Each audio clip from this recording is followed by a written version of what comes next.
The horseman was pointing again. Not at the enemy, at us. His tricorn hat cast shadows that moved wrong in starlight that didn't exist. And God help me, I followed. We all did. 200 Union soldiers marching into yesterday because a dead Revolutionary War officer showed us the way. Some folks say Gettysburg is haunted. They got it backwards. Gettysburg does the haunting. And if you're unlucky enough to be there when the past gets hungry, it reaches out and collects you for wars that never ended. My name is Thomas Whitfield. I'm 93 years old, and I'm dying. Doctor says my heart's giving out, says I've got maybe days left. That's why I'm telling you this story, because some truths are too heavy to carry into the grave. July 1st, 1863. All I remember of that night is the heat pressing down like a wool blanket, and Davies humming beside me. Irish tune, all sorrow and minor keys. The melody's gone now, but the feeling remains, like a funeral dirge for men not yet dead. We were lost. Captain Morrison couldn't read a map if his life depended on it, which, as it turned out, all our lives did. 2 companies of Connecticut infantry, stumbling through Pennsylvania darkness, chasing Confederate ghosts that may not have existed. The heat wasn't natural. Even at midnight, it clung to everything. Our uniforms, our skin, our thoughts. Jensen kept joking that Satan himself was our quartermaster. At least in hell, he'd say, the dead don't have to march. Poor bastard. He'd be the first to find out if that was true.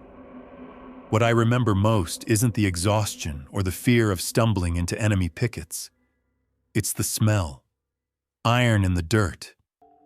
Rich and metallic, like old blood that never quite washed away. Private Hutchins, our local guide, said it smelled like a nail factory. But I knew better. It smelled like war remembering itself. The road split into 3 directions that night, none of them on any map Hutchins had ever seen. We stood there in the darkness, 200 armed men reduced to children afraid of taking the wrong path. That's when everything went silent. Not the gradual quiet of men settling down. Sudden silence, like someone had dropped a blanket over the world. The insects stopped. The night birds went mute. Even our horses grew still, ears back, sensing something we couldn't name. Weren't like this yesterday, Hutchins kept muttering. I swear on my mother's grave, weren't like this yesterday. Then we heard the hoofbeats, slow, deliberate, like a funeral procession, but with only one mourner. The horse emerged from shadows that seemed deeper than they had any right to be. White around the muzzle, breathing steam in July heat. Built for war, but from a different century. The rider? 60 years later, I still can't properly describe him. He wore Continental blue, the kind my grandfather told stories about. Tight breeches, tricorn hat, boots that caught light where there wasn't any to catch. But it was his stillness that unsettled me. Perfect stillness, like a painting that had learned to breathe. He didn't speak, just raised his arm and pointed to a gap in the fence that hadn't existed 10 seconds before. Confederate trick, Peterson whispered. Confederates don't dress like George Washington, Davies shot back. Hammond made the choice for all of us. Column forward, through the gap. Here's what I've never told anyone, what I've carried like shrapnel in my chest for 60 years. I wanted to protest, knew in my bones this was wrong, unnatural, dangerous. But when Hammond gave that order, I said nothing, did nothing, just fell in line like a good soldier. That was my first sin, cowardice in the face of the impossible. We filed through that gap single file, fence posts leaning inward as we passed. The ground felt different under our boots, older, hungrier, like earth that had tasted blood from different wars and wanted more. As I passed the horseman, close enough to touch, I made the mistake of looking up. His eyes reflected starlight that wasn't there, wet and glassy like a doll's eyes if dolls could weigh souls. The pupils were wrong, too large, too deep, like looking into wells that went down to the center of the earth. But that wasn't the worst part. The worst part was the recognition.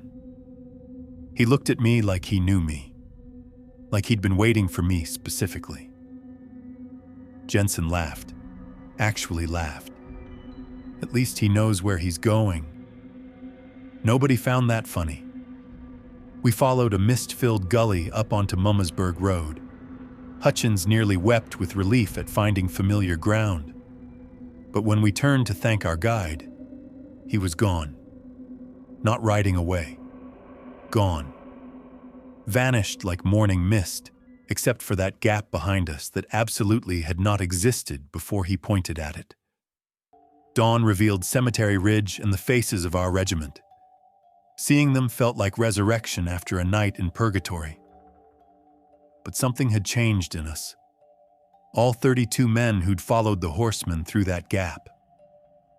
We stood apart somehow, marked. Captain Morrison was furious we'd gotten separated. Hammond smoothed it over, said we'd found a local guide, took a shortcut. Morrison bought it because nobody wants to explain the impossible in military reports. As morning broke over fields that would soon run red with American blood, civilians appeared with goods for the troops. Among them was a German widow named Mrs. Harwick, carrying a wooden box of small prints and lithographs. "For the soldiers," she said, accent thick as winter honey, "to remember what you fight for." Simple colonial scenes. Washington crossing the Delaware. Lafayette at Yorktown. 2 cents each, but she gave them free to anyone who'd followed the horseman. Don't ask how she knew which of us those were. Her fingers were cold as January when she pressed mine into my hands. I chose Washington at Valley Forge. The general stood in snow, tricorn firm, pointing towards something beyond the frame's edge. Jensen picked the same image. So did Davies, Henderson, Mallory, and 27 others. "For protection," Mrs. Harwick said. "The old roads remember their makers, and they are jealous of the new." Before I could ask what she meant, cannon fire erupted. The battle was beginning. I tucked the print over my heart. Felt like armor somehow. God help me, how wrong I was. The first day's fighting was hell, but familiar hell. We held our ridge trading volleys with Johnny Reb. Normal battle chaos, where you can see your enemy, understand the transaction of war. But that night, when exhaustion finally claimed us, the real nightmare began. Every man with a print had the same dream. I was standing in my childhood parlor in Hartford. The Washington print hung on the wall, larger now, frame gleaming with impossible light. I approached to examine it closer. The frame was empty. Not blank. Empty. Like someone had cut out Washington's figure with a knife, leaving only winter landscape. Valley Forge snow, bare trees, suffering Continental soldiers. But Washington himself? Gone. Then footsteps behind me. Boot heels on wooden floors, approaching with the same rhythm as those midnight hoofbeats. I tried to turn, but my body wouldn't obey. The steps stopped directly behind me. Cold breath on my neck, a hand reaching for my shoulder. I woke gasping, along with 30 other men at exactly the same moment. Jesus Christ. Jensen bolted upright. Did everyone just... Empty frame, Davies whispered.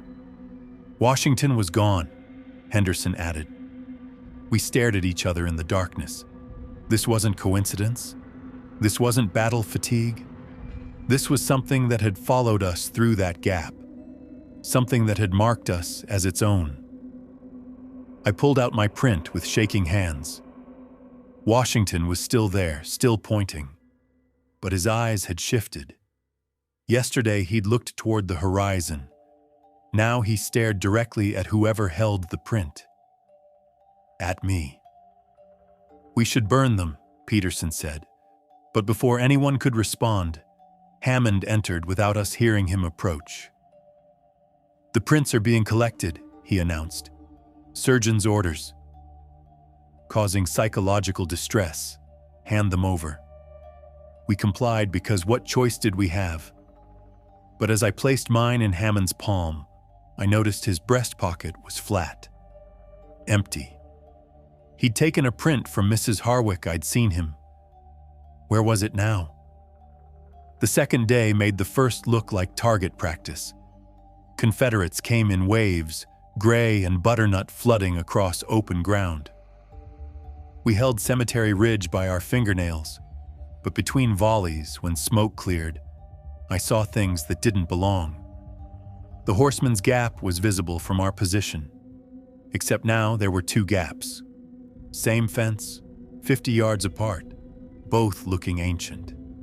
And through them, when light hit right, I saw movement. Figures in continental blue, standing, waiting, watching our war with professional interest. "You see them too," Davies said, during a lull. I nodded because lying seemed pointless now. Jensen laughed while ramming powder down his musket. "My pa told stories about the old country, the wild hunt, dead warriors collecting the battle dead for armies in the afterlife." "Shut up, Jensen," Henderson snapped. "No, think about it. What if that horseman didn't guide us? What if he collected us?" A Confederate shell exploded nearby, ending philosophy with dirt and fire.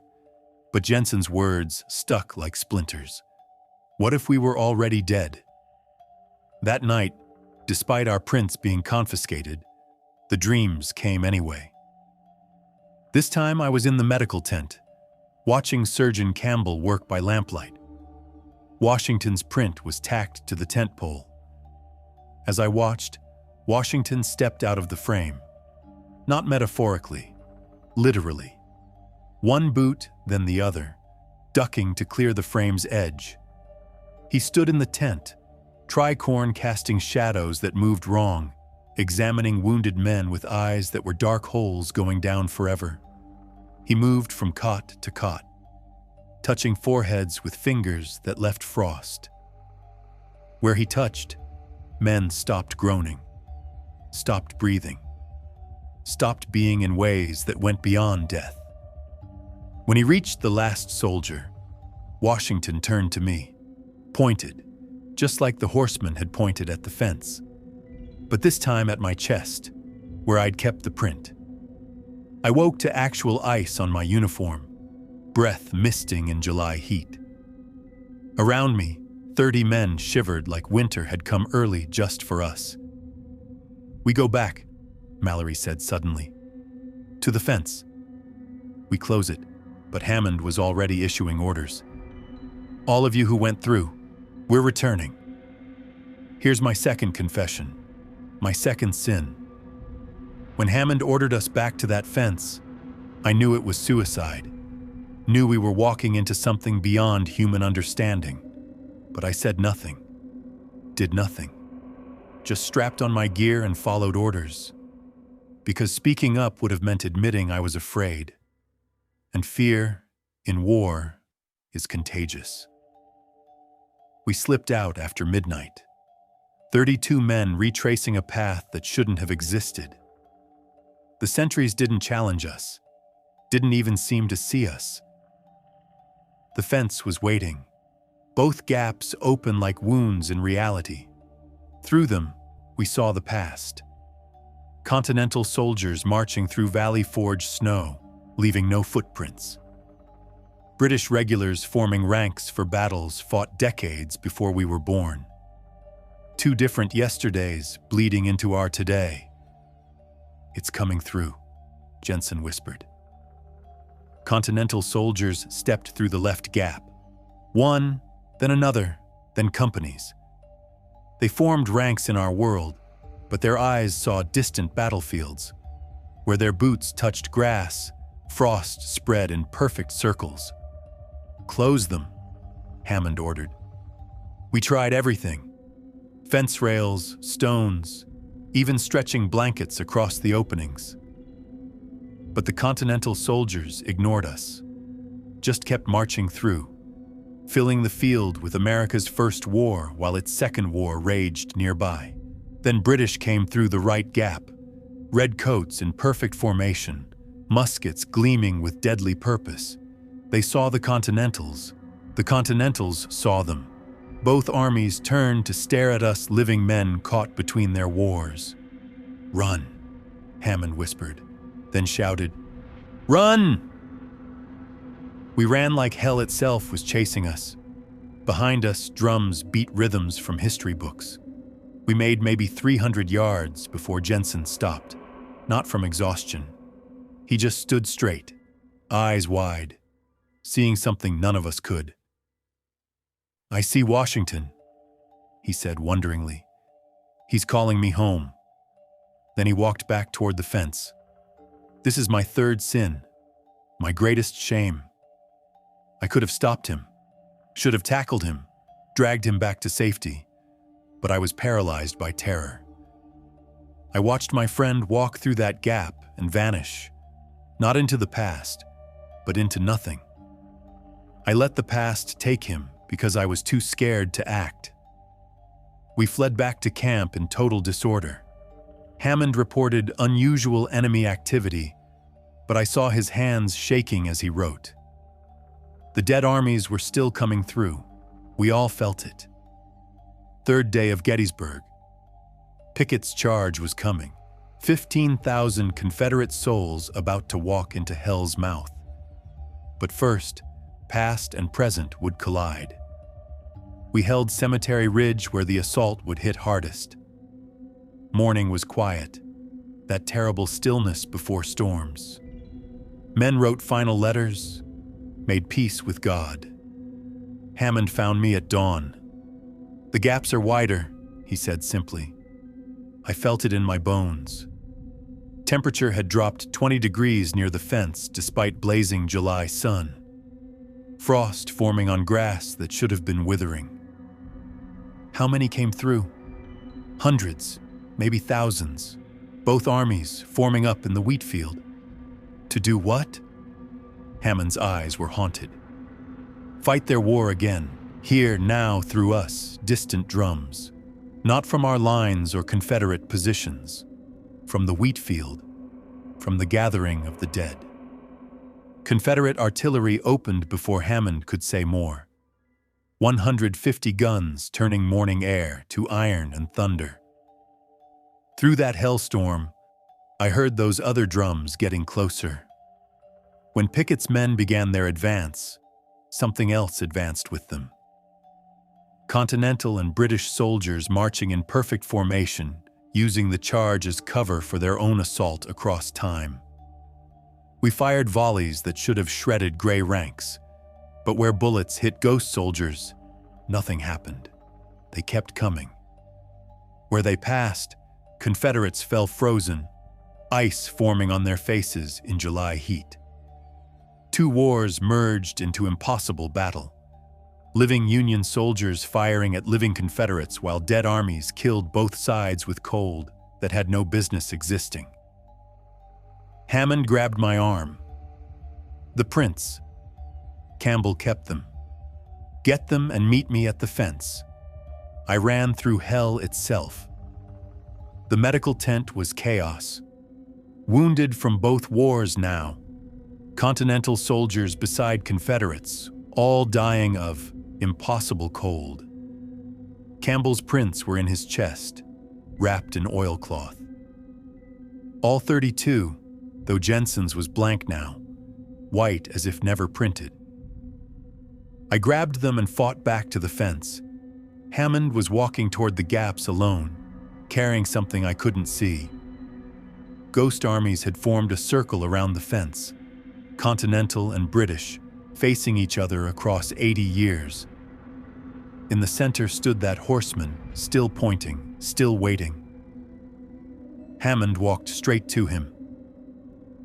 "I know what you want," Hammond called out. "You want to finish it. The war that birthed this nation. You want to fight it again, using us as soldiers." The horseman dismounted for the first time. Up close, he was smaller than expected, more human. He walked to Hammond and placed one hand on his shoulder.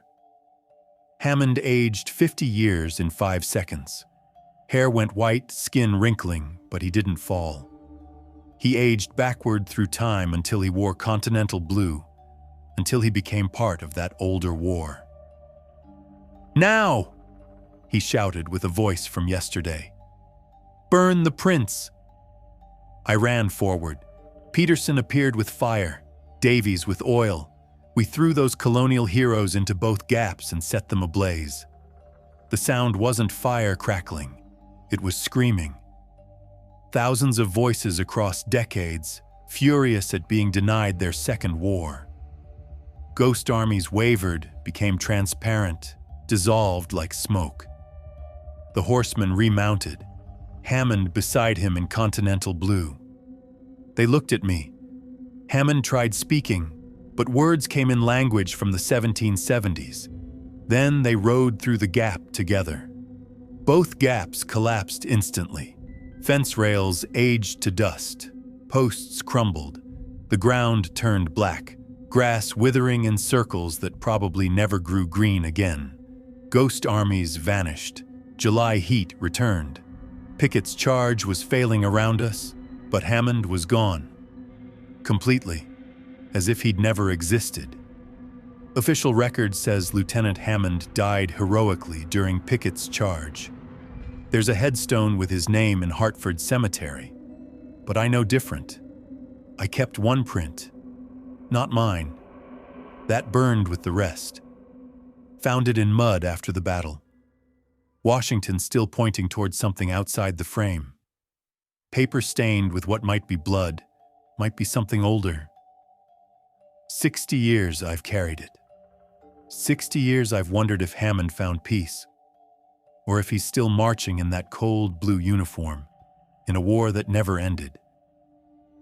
Sometimes, late at night when the house is quiet, I hear drums, distant, and I find myself thinking about that gap in the fence, about Jensen walking into nothing, about Hammond aging backward into yesterday. The doctor says my heart's giving out. I'm not afraid of dying, but there's something I need to confess, something I've never told a soul until now. The most terrible part of this whole damned story isn't the ghosts or the cold or watching good men disappear into the past.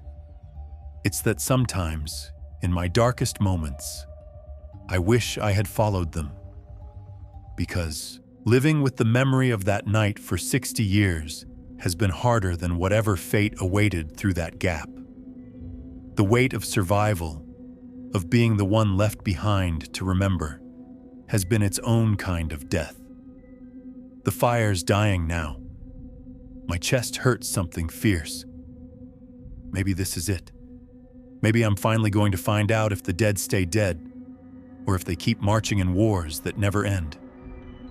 If you hear hoofbeats on summer nights, remember this story. Remember what happened to us. Some guides lead you home. Others lead you into yesterdays that refuse to stay buried. Don't follow the pointing finger. And remember, some battles aren't meant to be won. They're just meant to be refought. Forever.